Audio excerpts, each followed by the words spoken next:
नमस्कार। राज्यसभा चुनाव को लेकर महत्वपूर्ण आंकड़े सामने आ चुके हैं। क्या राज्यसभा चुनाव आने वाले कई चुनाव पर सीधा असर डालेगा? और राज्यसभा की 8 सीटें यहां पर खाली हुई हैं और 8 सीटों को लेकर अपने अपने दावे किए जाने की सवार राज्यसभा चुनाव में किसका पलड़ा भारी नजर आ रहा है? एनडीए इंडिया गठबंधन किसको लेकर दावे किए जा रहे हैं? अगर बात किया 8 सीटों को लेकर राज्यसभा की जो सीटें खाली हुई हैं, 2 सीटें असम की खाली हुई हैं और यहाँ पर बात किया तमिलनाडु की 6 सीटें यहाँ पर खाली हुई हैं। लेकिन इन 8 सीटों में कई सीटों पर बड़ा उलटफेर यहाँ पर देखने को मिलने वाला है, जो राज्यसभा चुनाव को लेकर आंकड़े यहाँ पर निकलकर सामने आ रहे हैं। तो राज्यसभा चुनाव में इस बार किसे फायदा किसे नुकसान हो सकता है, इसको लेकर महत्वपूर्ण आंकड़े सामने आ चुके हैं। तो सबसे पहले बात करें तमिलनाडु की 6 सीटें यहाँ पर जो है राज्यसभा की खाली हुई है।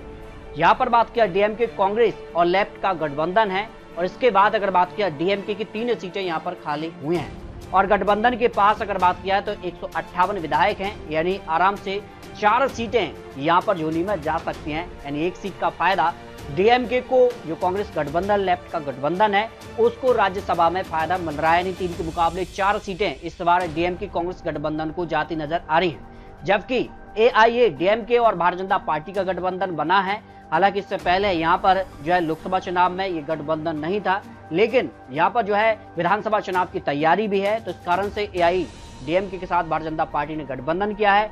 एआईएडीएमके के पास 66 यहाँ पर विधायक है और भाजपा के पास 4 हैं।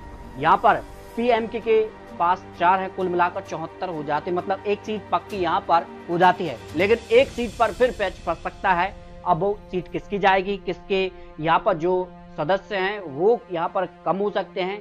और यहाँ पर बात की जाए तो भारतीय जनता पार्टी के पक्ष में दूसरी सीट भी जा सकती है जो एनडीए गठबंधन है, या फिर 5 सीटें डीएमके के पक्ष में भी जा सकती हैं। लेकिन माना जा रहा है कि 4 सीटें डीएमके और 2 सीटें यहाँ पर एनडीए के पक्ष में यहाँ पर जा सकती हैं। राज्यसभा चुनाव को लेकर यहाँ पर जो आंकड़े सामने आ रही है, 1 सीट का फायदा सीधे तौर पर राज्यसभा में यहाँ पर इंडिया गठबंधन को देखने मिल सकता है। यानी 1 सीट का नुकसान एनडीए को यहाँ पर हो सकता है। तो डीएमके अगर यहाँ पर 5 सीटें निकाल गई तो यहाँ पर सीधे तौर पर जो दक्षिण इंडिया है और दक्षिण भारत को लेकर जो नया गठबंधन इंडिया गठबंधन बना है उसको लेकर, क्योंकि कई राज्यों में जो दक्षिण भारत के राज्य हैं यहाँ विधानसभा चुनाव भी होने हैं, तो उसकी तैयारी भी काफी महत्वपूर्ण मानी जा रही है। जबकि असम की 2 सीटें यहाँ पर खाली हुई हैं। दोनों सीटों को लेकर बात की, 1 सीट भारतीय जनता पार्टी सांसद यहाँ पर मिशन रंजन दास की, तो दूसरी भारतीय जनता पार्टी के सहयोगी असम गण परिषद जो कि भाजपा की सहयोगी है वीरेंद्र वैश्य की यहाँ पर सीट खाली हुई है। लेकिन इस बार पैच फंस सकता है और 126 यहाँ पर जो है विधानसभा में सदस्य हैं और एनडीए जो गठबंधन है उसके पास 80 विधायक हैं और विपक्ष यानी कांग्रेस यहाँ पर एआईएडीएमके और यहाँ पर बीपीएफ सीपीआई कुल मिलाकर 45, यानी जो भारतीय जनता पार्टी के नाम 1 सीट तो आसानी से जा रही है। लेकिन 1 सीट को लेकर यहाँ पर जो है इंडिया गठबंधन और भारतीय जनता पार्टी एनडीए गठबंधन में यहाँ पर जो है काफी महत्वपूर्ण हो जाता है कि आखिर किसके विधायक किसके पास जाएंगे। तो यहाँ पर जो है 1 सीट को लेकर यहाँ पर भी संशय बना हुआ है। अगर इंडिया गठबंधन के पास ये सीट जाती है तो सीधे तौर पर यहाँ पर जो है काफी महत्वपूर्ण है, क्योंकि असम में अगले साल यहाँ विधानसभा चुनाव होने हैं। और अगर बात किया तो काफी महत्वपूर्ण, विपक्ष को 43 विधायक चाहें, अगर 45 उनके पास है तो अगर टूट नहीं होती है तो फिर यहाँ पर 1 सीट जो है विपक्ष के पाले में भी जा सकते हैं। तो इस तरह से अगर बात की जाए तो जो है राज्यसभा चुनाव को लेकर काफी महत्वपूर्ण आंकड़े माने जा रहे हैं।